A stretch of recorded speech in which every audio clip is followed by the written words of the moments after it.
bumping life off self-center. That's what I want to talk to you guys today about. And I think it's important for you to realize that so much of the time society teaches us to watch out for who but number one. And who does society teach is number one but ourselves? See, walk with me, folks. We used to think that the earth it was center of the universe, that everything in the universe gathered and revolved around us. And I guess it was until about 1543 or so that we believed this. And along comes this guy, Copernicus, and he tells people that Earthlings can no longer be the one to enjoy center stage. See, it used to be the fathers. They could place their arms around their children, point to the sky, and proudly say, "Look, we're the center of all of this." And now, all of a sudden, this little guy, Copernicus, he comes with his maps, his drawings, his bony little nose, and his pestering questions. And he says, Can anybody tell me what the cause of the seasons to change is? Can anybody tell me why some stars appear at the day and others at night? Hey, you, sailor, can you tell me how far I need to go before we drop off the edge of the earth in our boat? People didn't take well to this.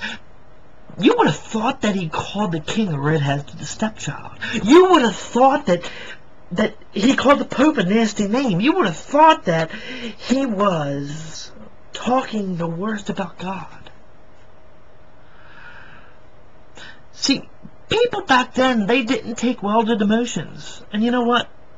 They don't take well to them today either. I believe that our comfort is not God's priority. Okay, I hear you, Glenn. Pastor Glenn, you're telling me that God doesn't care about my comfort? No, that's not exactly what I meant, but hear me out. If our comfort was God's priority, then something has really gone wrong here. How do we explain those flat earth questions today? Those challenges like death, disease, a slumping economy, earthquakes, storms, tsunamis. See, if God exists to please us, then shouldn't we always be happy? If God exists to please me and you, if God exists to please us, then something has really gone wrong. Perhaps our place is not at the center of the universe. See, I don't believe that God exists to make a big deal out of you or out of me. See, we exist to make a big deal out of God. It's not about us, but rather, it's all about Him. We should be like the moon. Let's examine, walk with me, folks, let's examine the job of the moon. What exactly does the moon do? It sits cold, dark, up in the sky. Right?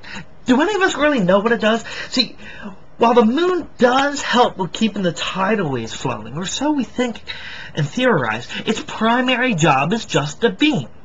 Okay, Pastor Glenn, let me get this right. You're saying we should be like the moon, which means that, and if its primary job is to beam, I should be a moonbeam? Yes. See, apart from the sun, the moon is just a big rock, full of craters, maybe even a little cheese here and there. But it's just a rock. On its own, pitch black, nothing special. The moon makes no waves about making waves. It doesn't object when somebody steps on her. You never hear her complaining. Imagine that. You never ever hear the moon complaining. The moon is at peace with her place. And because she is, soft light touches the earth. Properly positioned, orbiting the earth, the moon is able to beam, able to shine, to guide in the dark, to let us know that the sun is not gone. And then there's us. Imagine if you were like the moon. Imagine if we accepted our place as sun reflectors. Imagine if you were a moonbeam. Now, don't get me wrong. I don't think that this is something natural. I don't think this is innate in us. We need to work on taking and shifting from being self-centered, from being the center of our universe, to being on the periphery. We need to bump life off self-center and really point and shine for the number one.